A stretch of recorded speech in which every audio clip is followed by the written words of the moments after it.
som está habilitado? Sim. Dá para ver. Okay. Agora, até. Só confere ver se ficou em tela cheia. Então, fechou. Está gravando já?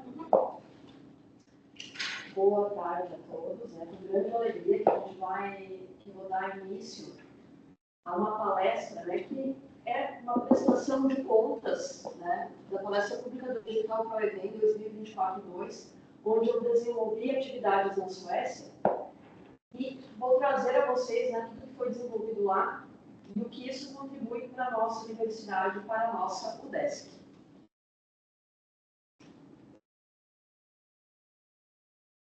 Então, quando nós olhamos esse mapa, né, a diferença entre o Brasil e a Suécia, ela fica apenas nos mais de 11 mil quilômetros de distância que nós temos entre esses países. Nós temos uma grande diferença climática, cultural, econômica, né, e dentre vários outros aspectos, incluindo, né, as possibilidades e as formas de se fazer pesquisa. Então, de que forma, né, nós fomos capazes de contribuir com as atividades que desenvolvemos por lá? Então, dentro desta palestra pública, né, então eu trago para vocês as duas principais atividades que foram desenvolvidas no país.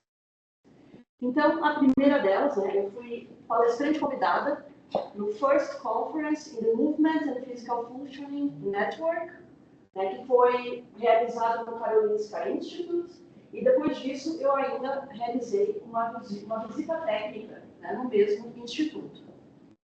E a segunda, né, atividade de trabalho que foi desenvolvida, eu também fui palestrante convidada, né, no 9º Congresso Anual em Ortopedia, né, que é exatamente a área que eu atuo dentro da universidade. Então, eu levei os trabalhos desenvolvidos aqui pelo nosso grupo de pesquisa, né, que é o grupo de pesquisa FOCA, em que nós trabalhamos, então, na área da ortopedia pediátrica. Né? E o trabalho que foi apresentado, que eu vou trazer, né, a palestra que eu vou trazer para vocês no dia de hoje, né, para demonstrar também, né, uma das palestras que foram ministradas, é sobre disfunção temporomandibular em crianças e adolescentes. Como que nós trabalhamos aqui no nosso grupo, né, para fazer essa ponte entre a pesquisa e a prática clínica em reabilitação. Bem, então eu vou começar falando para vocês sobre a primeira atividade do Karolinska Institute. Essa instituição é uma das principais instituições europeias e reconhecidas dentro da fisioterapia e na área das ciências médicas, né? Então, é um instituto médico bastante forte, né, dentro da área da saúde, e dentre os cursos de fisioterapia, então, é um dos melhores ranqueados no mundo, tá? Então, foi muito bacana e muito importante a nossa presença aqui nesse instituto e as possíveis parcerias que a gente entende que serão bem-vindas, né, com os frutos desta visita. Né, então, aqui a gente pode visualizar essa conferência, né, que foi uma conferência internacional. Dentro dessa conferência, né, tiveram palestrantes da Suécia, dos Estados Unidos, da Grécia e do Brasil. Né, eu fui representante do Brasil e da UDESC. E junto nessa conferência nós tivemos 3 sessões paralelas, teórico-práticas, com as tecnologias Gate-Reach, que é um tapete sensorizado para distribuição de pressão plantar. O APDM, né, que ele traz sensores, que a gente veste esses sensores, né, para coletar a cinética de movimento. Tá? E a terceira sessão, em que também nos é de interesse, porque nós temos, né, esse equipamento aqui no nosso laboratório, que é o FMIRS, né, que é a espectroscopia no infravermelho funcional. Né, então, foi uma das sessões que foram realizadas nessa primeira conferência. Tá? Então, aqui na primeira imagem, no canto superior esquerdo, né, de vocês, nós podemos visualizar o professor Wim Groten, que foi o professor que me recebeu, né, e ele está fazendo a abertura do evento dentro do laboratório. Né. Aqui nós podemos visualizar o professor Quinn, que é da Suécia, né, e também o professor da Grécia, que fez parte também dessa conferência. Tá? E depois atividades práticas que foram realizadas, né? Então, ali no campo direito, de quem está visualizando a tela, a gente pode visualizar, né? Então, essa atividade prática com F-Libs. Aqui agora, né? Então, uma outra parte da visita, né? Então, com o sistema de análise do movimento, né? Então, esses sensores eles são colocados em diversas partes do corpo, né? E aí a gente consegue atuar, né? em exercícios de atividade de vida diária, em testes funcionais, e ele vai registrando, né? As angulações do corpo, né? Então, através desse sistema. E ali, então, ao lado, né? A minha primeira palestra, né? Trazendo ao desk, trazendo o nosso grupo de pesquisa, que é o grupo FOCA, né, o grupo Escola de Postura e todas as atividades que a gente desenvolveu. Tá? Então, como conteúdo, aqui imagens, né, do Karolinska Institute, né, o instituto ele é enorme, ele é maravilhoso. Né, eu conheci apenas ele tem 2 localizações, né, dentro de Estocolmo.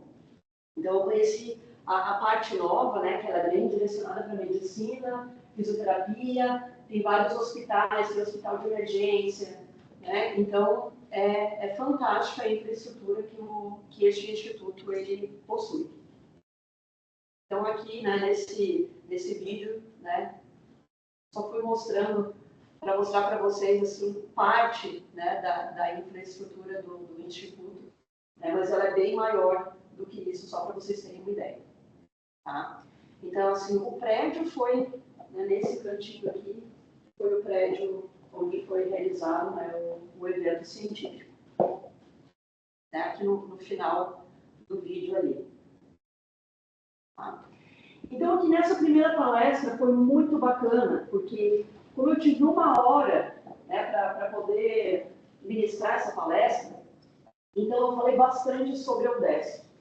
Então, isso é muito importante, né, para dar visibilidade para a nossa instituição, né, que é uma instituição nova, ela tem 60 anos de idade, né, mas que a gente faz muito a diferença, né, no cenário catarinense e no cenário do nosso país também. Né. Então, primeiro eu falei sobre o Brasil, trouxe um panorama geral sobre o Brasil, sobre a Universidade do Estado de Santa Catarina, a importância da nossa universidade, né, porque ela tem um sistema que ele é diferenciado de outras universidades, porque a nossa universidade ela é descentralizada, né, então pensamos sempre em trazer benefícios, né, para diferentes regiões do estado. Por exemplo, em Joinville nós temos polo tecnológico, lá a gente vai ter as nossas engenharias. Em Florianópolis nós temos toda a parte administrativa do estado, a gente vai ter os cursos, por exemplo, de administração e da área da saúde, né? E assim sucessivamente. Em Lages, né, a gente tem o Centro Agroveterinário, que nessa região, essa área, ela é mais desenvolvida. Né? Então, dessa forma, a UDESC se estrutura e eu trouxe, né, para eles, né, como que é o funcionamento da UDESC. E depois eu falei sobre a palestra em si. Né?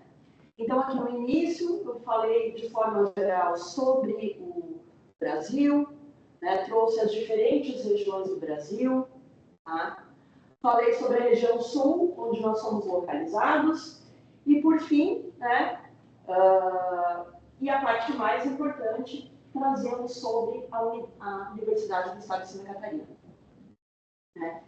Que temos 60 anos, temos aproximadamente 15 mil alunos que cursam, né, a graduação. Temos 51 cursos de mestrado e doutorado, né, poucas pessoas sabem disso. 95% do corpo docente da UDESC ela é feita por mestres e doutores, a maior parte por doutores. Né? E aqui a UDESC sempre nesse modelo voltado para o perfil socioeconômico e cultural. Né? Depois disso, aqui, quem tiver interesse, né, pode visualizar, eu passei para eles um vídeo, que é um vídeo institucional mostrando a maior parte das unidades da UDESC, né? Então, aqui o Centro de Ciências da Saúde, todos os centros, praticamente, eles são contemplados nesse vídeo. Então, eu passei ainda esse vídeo para eles, né? E expliquei sobre a nossa universidade como um todo. Na sequência, né, falei sobre o nosso Centro de Ciências da Saúde e do Esporte, que é o CEFID, onde nós estamos localizados, né, e falei sobre o nosso laboratório, o nosso grupo de pesquisa. Né. Então, o laboratório que eu faço parte, o Laboratório de Desenvolvimento e Controle Postural, né. O nosso grupo de pesquisa é o grupo FOCA, né, e nós estudamos vários tópicos, como, por exemplo, né, ortopedia pediátrica, com deformidades da coluna, disfunção temporomandibular, educação postural. Trabalhamos, né, com vários aspectos funcionais e da postura de crianças e adolescentes em diversificadas condições. Então, por exemplo, crianças com cardiopatias congênitas, crianças com doenças neuromusculares. Tá? Trabalhamos com desenvolvimento motor, produção de vários materiais didáticos, educativos, como, por exemplo, livros que são distribuídos, né, em toda a rede pública aqui da cidade de Florianópolis, da grande Florianópolis, né, e do cuidado neonatal. Tá? Então, de forma geral, essas são as linhas que nós atuamos dentro do nosso laboratório. Bem, e o segundo evento, né? Então, foi esse congresso, que é o Congresso Mundial de Ortopedia, tá? Ele foi iniciado em 2014, esse congresso, tá? Esse ano, então, foi a 9ª edição deste congresso. Então, ele traz pesquisadores renomados de mais de 30 países. Ele já atraiu nas suas edições mais de 4.000 participantes. E ele tem inúmeros temas da ortopedia, como, por exemplo, coluna, articulações, trauma, tumores ósseos, ortopedia pediátrica, medicina do esporte, dentre outros. Tá? Então, esse é o segundo evento que eu participei e também ministrei palestra, né? Só que daí com um tempo mais curto, né? Então eu tive que ministrar diretamente, né, o tema, né? Mas é claro que também fiz a divulgação da UDESC e da nossa instituição dos usuários. Tá? Então aqui essa foi a sessão que eu apresentei, né? Que a sessão foi do Sports Medicine, Rehabilitation and Emerging Technologies. Né? Por quê? Porque aqui eu estou falando de tecnologia, né? E eu estou falando também de reabilitação. Tá? A língua oficial dos dois eventos, na realidade, né? Do primeiro e do segundo evento, foi a língua inglesa. Né? Então, todas as palestras foram ministradas na língua inglesa. Tá? Bem, então agora, o que eu levei, né, das pesquisas desenvolvidas pelo nosso grupo de pesquisa, né? Então, como palestrante convidado, né, eles geralmente já trazem um tema de interesse que eles querem que a gente ministre a palestra, né, e daí nós desenvolvemos a palestra em cima disso. Né?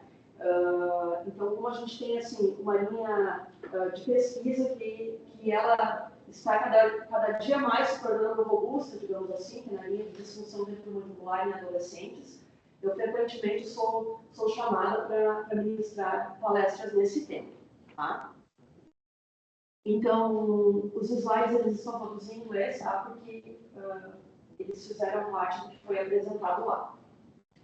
Bem, então eu falei sobre disfunção temporomandibular em crianças e adolescentes, né?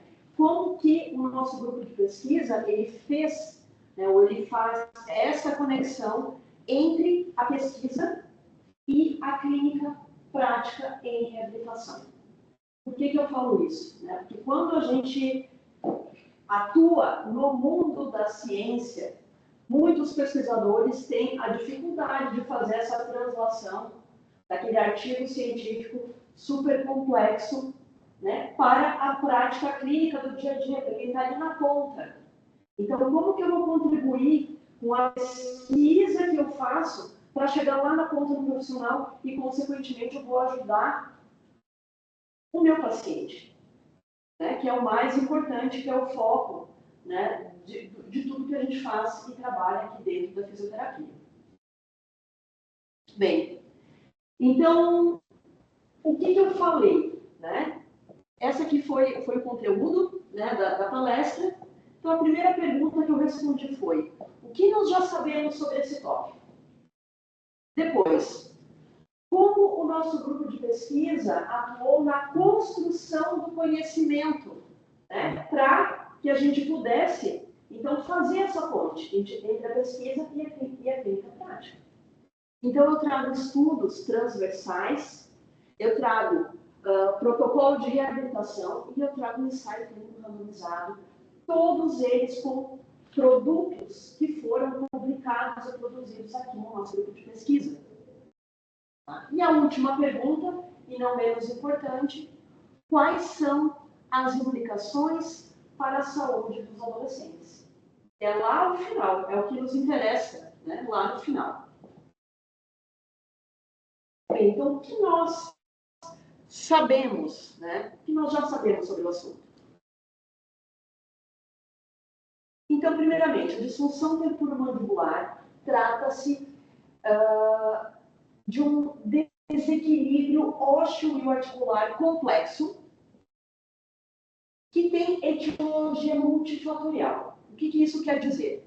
Quer dizer que nós temos fatores físicos, comportamentais e emocionais que se misturam, né, e interagem para convergir, né, no desenvolvimento de dor crônica. A prevalência das disfunções temporomandibulares nos seus diagnósticos em crianças e adolescentes podem variar de 7 a 30% aproximadamente ao redor do mundo, tá? E de 11 a 37% aproximadamente no Brasil. Tá? Então, vejam, são índices que eles são bastante consideráveis.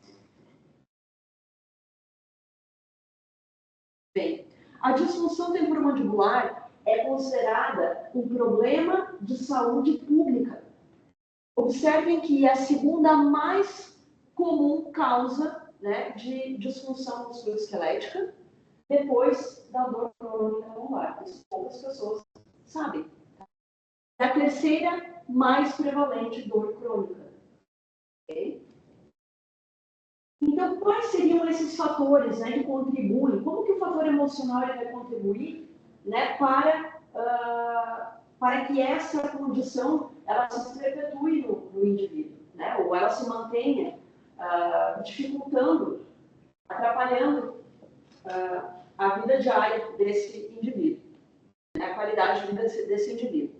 Então, a tensão emocional, a ansiedade, o estresse, que são muito comuns na transição, né, para a adolescência, né, tem sido altamente associado com sinais e sintomas da disfunção temporomandibular. Quanto aos fatores comportamentais e físicos, o período da infância e da adolescência, lembrem, é um período extremamente importante para a maturação do sistema musculoesquelético e também durante este período que a gente vai ter, né, uma descarga hormonal, né, que vai ser bastante intensa, que vai estar ocorrendo e que alteram as funções comportamentais e também fisiológicas desse adolescente. Então, o comportamento, ele gera ansiedade, estresse e, por consequência, hábitos parafuncionais, o que, por sua vez, muda lá no final a fisiologia desse sistema, que vai envolver, né, os músculos, as articulações, né, então, somente aqui da ATM, ou seja, a articulação temporomandibular.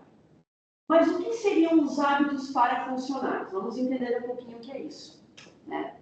Então, são esses hábitos que vários de vocês aqui, com certeza, em algum momento têm ou já tiveram. Como, por exemplo, mascar uma caneta, um lápis, né? Mascar chicletes, apoiar aqui, ó, a mão, né, na mandíbula.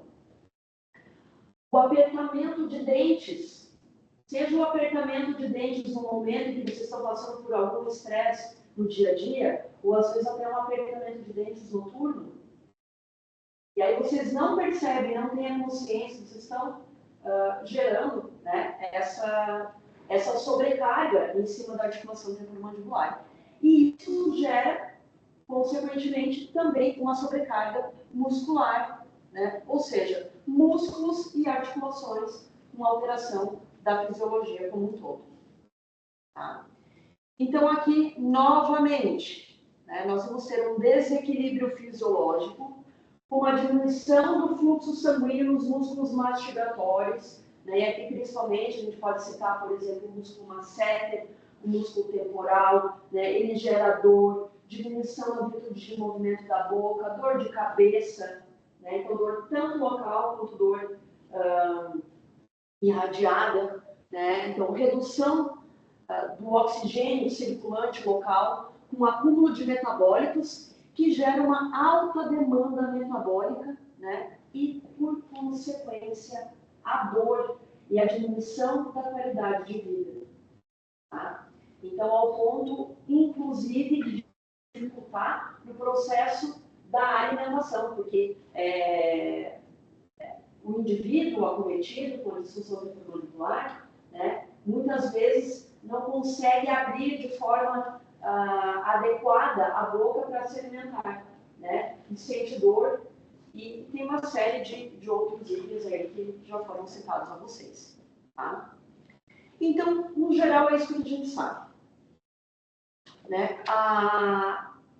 Nós, na disfunção temporomandibular, tá? Nós vamos ter dor articular, da articulação temporomandibular, e dor muscular, principalmente dos músculos mastigatórios.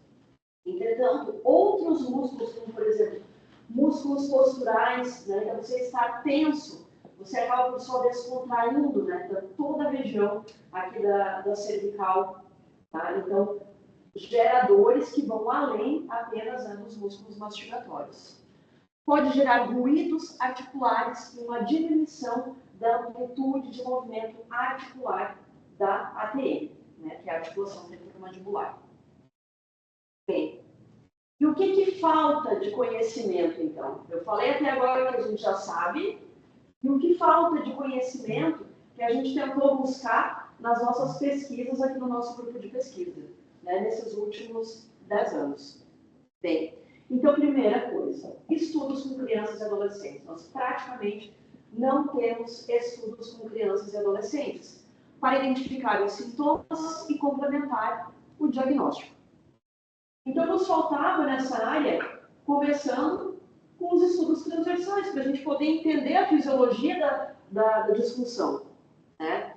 Então, aí nós fizemos estudos pensando como é que estava funcionando a atividade elétrica muscular, resposta, a atividade da oxigenação muscular dos músculos dessa região, protocolo de reabilitação também nos faltava, né, para que a gente pudesse propor uma intervenção clínica para chegar mais próximo da prática clínica. Tá? Então, simplesmente esse era o que estava faltando na literatura, né, para a gente trazer respostas para a clínica, né, e chegar lá no final no nosso adolescente, que aqui a gente vai tratar e quer melhorar a qualidade de vida. Né? Então, tudo isso para definir as melhores estratégias terapêuticas, né, e programas de intervenção precoces, que é o nosso objetivo. Né? Bem, depois que eu tenho um protocolo, eu preciso de um estudo controlado e randomizado para testar esse protocolo. Aí sim eu cheguei no final lá da minha cadeia. Ok?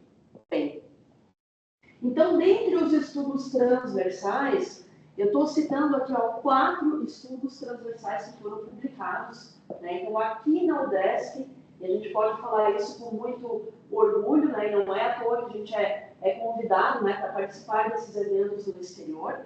Então, o primeiro estudo a gente falou sobre atividade dos músculos mastigatórios, atividade elétrica, né, dos músculos mastigatórios, estresse e postura em pré-adolescentes e adolescentes com disfunção temporomandibular, né, que é esse primeiro código QR. No outro estudo que nós realizamos, também com adolescentes, a gente falou sobre oxigenação muscular periférica e sintomas de estresse em adolescentes com e sem disfunção temporomandibular. Né? Tivemos aqui mais outros 2 estudos em que a gente falou sobre dor, controle postural dinâmico, saúde mental, impacto da saúde oral em indivíduos com disfunção temporomandibular e oxigenação muscular e dor em diferentes tipos de disfunções temporomandibulares. Tá? Bem, então, quais foram os principais achados desses estudos que eu vou trazer aqui para vocês, que eu também levei, né, para esses eventos?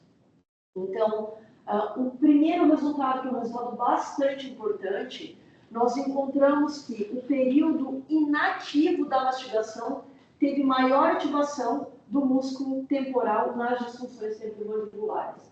Então, o que isso quer dizer? O período inativo da mastigação é o período que eu deveria estar descansando. Só que o meu músculo não para, né? Lembrem que eu falei no slide anterior, né, do muscle overload. Né? Então, o que isso quer dizer? Eu estou com o meu músculo sobrecarregado, mesmo no momento de repouso. Então, essa é uma informação muito importante, né? Porque esses músculos eles precisam relaxar, né, para eu conseguir, né, mais adiante criar um protocolo e pensar em estratégias, né, para aliviar a tensão desses músculos. Os músculos, os grupos com disfunção temporomandibular, eles tiveram uma diminuição, né, nas quantidades de oxihemoglobina em repouso e durante a contração. Comparado com o grupo controle, temos menos oxigênio circulante nos músculos, né, desses adolescentes com disfunção temporomandibular. Tá? Uma outra informação que nós trouxemos nesses estudos também é que os grupos com disfunção temporomandibular, eles foram 4,5 vezes com mais chances de exibir sinais e sintomas de estresse do que o grupo controle. Então, vejam, é um grupo que essa musculatura não relaxa, é um grupo que ele é mais estressado, tá? Então, não é à toa que a gente tem que pensar no fator emocional, como foi dito mais adiante, né? Então, a gente trouxe toda essa questão, né, da importância de entender um pouquinho mais a fisiologia para poder chegar no protocolo e depois do protocolo chegar, né, mais adiante no ensaio clínico randomizado para provar se o nosso protocolo realmente funciona. Tá?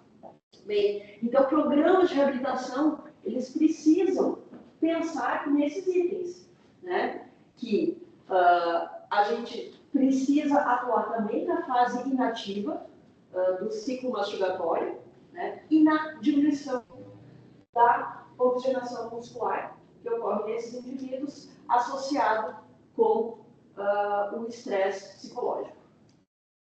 Bem, feito esses estudos transversais, o protocolo. Tá? Então, esse protocolo, ele foi parte da dissertação de mestrado, né, da Andressa Garretti, é a primeira autora, né, e ele já foi publicado também. Né? Então, neste protocolo, nós consideramos todos os itens, inclusive aqueles que a gente investigou nos nossos estudos transversais, para montar esse protocolo. Então, falamos aqui sobre exercícios terapêuticos, terapia manual e um programa de educação em saúde para adolescentes com disfunção temporomandibular. Né? Então, aqui existe um protocolo para atendimento na reabilitação presencial, né? E também para a telereabilitação. Bem, então, para facilitar a vida, né, para facilitar a vida de quem está na clínica, nós criamos alguns acrônimos. Né? Então, existe o acrônimo em português, existe o acrônimo que a gente criou também em inglês, né? Para facilitar a vida de quem está trabalhando na prática, para não esquecer nenhum dos itens, né, que a gente atua no protocolo de reabilitação. Tá? Então, nesse protocolo, vejam, era um protocolo de 30 minutos. Sendo que nesses 30 minutos eram divididos em 3 momentos de 10 minutos cada um. O primeiro momento, a gente falava sobre educação em saúde. Então, quando usar termoterapia, Exercícios que a gente ensinava que eles deveriam fazer em casa, exercícios posturais, tá? Uma explicação, né, sobre a importância da gente se educar, né, sobre a articulação temporomandibular, a própria disfunção, sobre o controle da dor, né, como diminuir a parafunção, né, e aí a gente ensinava técnicas, inclusive mostrando um aplicativo que ele te dá lembretes, né, para você parar com esses hábitos parafuncionais. Lembrar, opa, eu não posso morder o meu lápis, opa, eu não posso roer a minha unha, né, e assim sucessivamente. Tá? Então, no grupo telereabilitação, foi feita exatamente a mesma coisa. Tá? A grande diferença entre o grupo presencial e o grupo telereabilitação é a terapia manual, porque eu não tenho como ensinar o meu paciente a ele fazer uma autoterapia manual, certo? Então, daí aqui tem uma diferença entre esses grupos. Na terapia manual, né, então foi feita a terapia manual para músculos mastigatórios, tá? Terapia manual para músculos do pescoço e para articulação temporomandibular. Então, a diferença ali para o grupo de telereabilitação, a gente ensinava uma automassagem, tá, nas áreas de interesse. Tá? E os exercícios físicos, os exercícios que foram ensinados, né, nesse protocolo de reabilitação, né, um deles é um exercício para articulação temporomandibular, que a gente chama de posição N, né, o N position, né, onde a gente coloca, né, a nossa língua no topo do céu da boca, e aí a gente realiza movimentos de abertura e fechamento para trazer a articulação temporomandibular para o seu caminho. Né? E aí não tem aqueles desvios que geralmente a gente tem também na disfunção temporomandibular. Tá? Ensinamos exercícios isométricos e isotônicos da mandíbula, tá? Exercícios para o pescoço, exercícios posturais e de alongamento. Tá? Então, eram feitos esses exercícios para os dois grupos. Mais, né, exercícios para casa, porque vejam, né, foram realizadas, na proposta desse tratamento, a gente realizava 3 sessões, uma sessão por semana, né, e, ou seja, o paciente ele precisava fazer os exercícios em casa. Okay?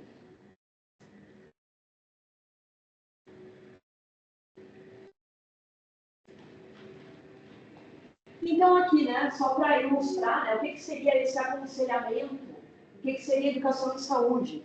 Né? Então, a gente falou sobre a postura, como melhorar a postura, né? Ali acima,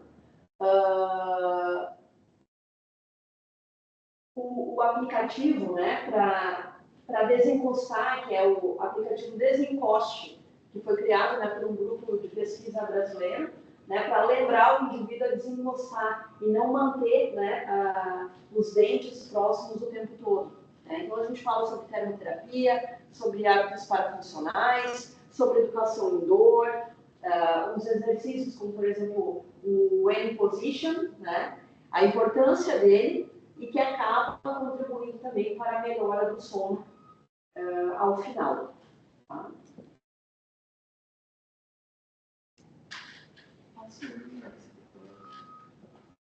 Obrigada. Então, aqui mostrando alguns exercícios da terapia manual, tá? Então, que aí precisava, né? Essa aí era a terapia realizada presencialmente, então precisava da presença do fisioterapeuta. Tá? Aqui mostrando outros exercícios que foram ensinados, inclusive na telereabilitação, nós temos nossos adolescentes realizando esse movimento de os exercícios que foram ensinados, né? E ali, né, todas essas imagens, elas fazem parte do protocolo que foi publicado. Né? Então, nesse artigo, é um artigo super completo, que ele traz todas as imagens, né, para auxiliar quem está na clínica realmente. Então, aqui mostrando, né, no nosso protocolo, de forma geral, então a gente procurou trazer, né, todo um referencial bibliográfico e os estudos que nós mesmos desenvolvemos para criar esse protocolo, né? Então, é um protocolo, esse protocolo terapêutico, ele é de simples execução, tá? E ele tem baixo custo, o que facilita, né, tanto para quem está na clínica quanto para o paciente lá no final, né? E ele facilita que a pessoa possa fazer o manejo da sua própria dor, tá? Bem, então a gente fez os estudos transversais, nós fizemos o protocolo e agora faltou testar esse protocolo, né? Então, para testar esse protocolo, nós precisávamos de um ensaio clínico randomizado, que ele também já foi aceito esta semana, aí, esse artigo ele já foi aceito. Então, já temos a última publicação aqui desse, né, de toda essa sequência lógica, que ela já foi completa, tá? Então, aqui no nosso ensaio clínico randomizado, então, vocês imaginem que a gente divulgou para em torno de 2.500 adolescentes para participar do estudo, tá? 27 chegaram até nós, com interesse para participar, tá?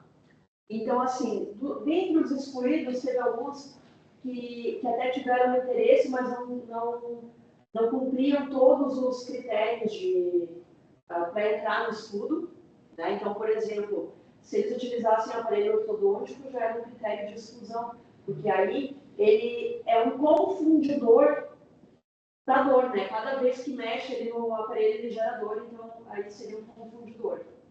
Ok? Então, ainda desses 27, um deles foi excluído, né? E 26 entraram no nosso ensaio clínico e foram randomizados em 2 grupos. Um grupo que seria o grupo da telereabilitação e o segundo grupo que foi, então, o grupo da fisioterapia convencional presencial, tá? Então, nós fizemos uma série de avaliações, né? Então, primeiramente, esses indivíduos eles foram avaliados com relação ao instrumento, que é um instrumento ouro para diagnóstico da disfunção temporomandibular, que é o DC, tá? Nós fizemos algometria, nós fizemos avaliação da oxigenação muscular periférica, tá? E a gente fez, né, uma série de avaliações também, então, de toda a aplicação de questionários, né, então, sobre principalmente a questão emocional, ok? Então, nós fizemos uma avaliação, uma reavaliação imediatamente após o tratamento e um mês depois a gente fez um follow-up de um mês, né, para ver, né, se os resultados eles se mantiveram um mês após o tratamento. Tá? Então, quais foram os nossos principais achados, os nossos principais resultados? Então, numa análise intergrupo, né, a gente teve melhores resultados na fisioterapia presencial, né, do que na telereabilitação. Então, por exemplo, o grupo, que é o grupo presencial, ele foi superior com relação ao índice de saturação tecidual, ou seja, ele melhorou a oxigenação muscular naquele grupo que fez a fisioterapia presencial, tá? Nós tivemos melhores resultados também na algometria, né? Então, com relação à dor, né? Então, foi melhor para o grupo presencial, né? E também nós encontramos uma melhora clínica relevante e importante, né, em todos os músculos avaliados após a intervenção. Entretanto, quando a gente faz uma análise intragrupo, o grupo presencial ele foi igual ao grupo de telereabilitação. E em variáveis, que são as principais variáveis que a gente considera na prática clínica, né? Ou seja, melhora da dor foi igual nos 2 grupos, melhora da amplitude de movimento foi igual nos 2 grupos, diminuição da parafunção igual nos 2 grupos, e a diminuição da cinesiofobia. Foi igual nos dois grupos. Então, a gente pode, né? Então, a gente teve uma melhora significativa em todos os tempos para os dois grupos, incluindo no follow-up, de um mês lá no final. Então, a gente pode dizer, sim, que a telereabilitação também ela foi muito eficaz. E nas variáveis que a gente considera as variáveis clínicas mais importantes quando a gente fala de clínica, né? Que é, principalmente, a dor, a amplitude de movimento e parafunção. Tá? Então, qual foi a conclusão desse nosso ensaio clínico randomizado? Então, apesar do tratamento presencial ele ter sido superior em termos da algometria, né, e de medidas de oxigenação muscular, os dois tratamentos eles foram efetivos, considerando a dor, a amplitude de movimento, a função e cinesiofobia para adolescentes com disfunção temporomandibular, né, que foram capazes, né, de... e assim a gente conclui, né, que a telereabilitação ela também é um formato bastante interessante e eficaz e que pode ser utilizado lá com os nossos pacientes. Tá? Então, a última pergunta a ser respondida: quais são as implicações para a saúde do nosso adolescente?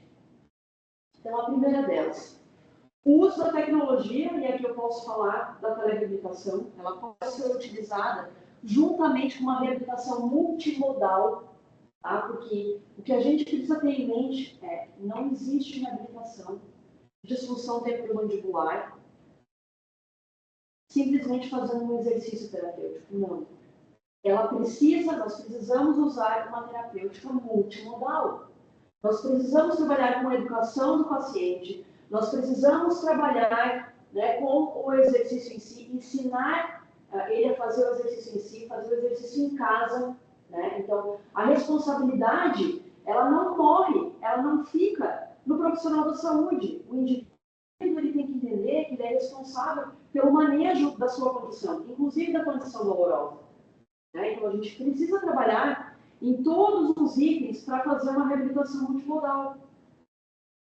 E assim, né, mesmo com poucos atendimentos, uma sessão de apenas 30 minutos, a gente teve resultados tão importantes e relevantes, né, que vão ajudar esse paciente. Então, se ele seguir fazendo as orientações e os exercícios, ele vai conseguir trabalhar no manejo da dor e da disfunção. Né?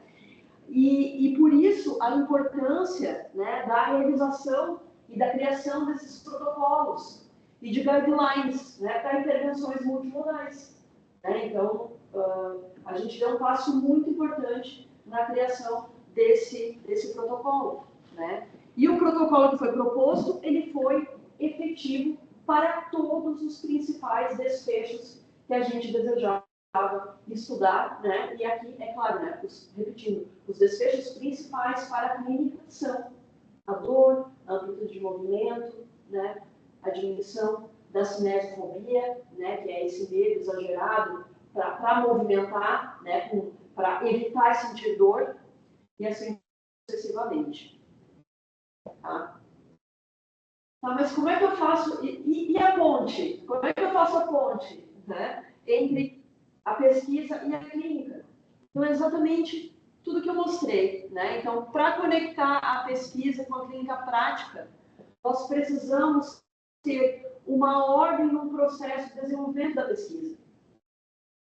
Tá? Então, se a gente chegasse lá direto, tentando criar um protocolo, possivelmente nós não estaríamos ainda maduros com um grupo para dar certo para chegar lá no final. Né? Então, a criação de protocolos, a sequência de ensaios clínicos randomizados para testar esses protocolos são fundamentais para trazer os insights para a prática clínica. Né? E, acima de tudo, nós precisamos fazer com que essa informação ela seja acessível ao nosso público. Né? Então, principalmente os profissionais da saúde, que vão ajudar a disseminar o que a gente está tentando trazer e pesquisando dentro da universidade. Né? Então, através de cursos, redes sociais, a criação de livros, e-books, né? E publicando material informativo né, com foco nos profissionais da área da saúde. Tá? Então, aqui, esse é o nosso grupo que ele tem trabalhado esses últimos 10 anos aqui com pesquisa sobre disfunção temporomandibular. As principais referências bibliográficas, né? E como conclusão geral que eu trago para essa palestra pública de prestação de contas do edital para a EDEM, é que esse edital ele auxilia na internacionalização da UDESC e dos seus programas de pós-graduação. Foram realizados, nesses 15 dias que eu fiquei no exterior, importantes contatos científicos no congresso, na visita técnica, né? Então, onde nós já estamos em contato, né? Já estou em contato com esses pesquisadores para que a gente crie laços e possibilite, inclusive, né? Além da parceria em trabalhos científicos, a abertura para que eles possam receber alunos da UDESC. Né?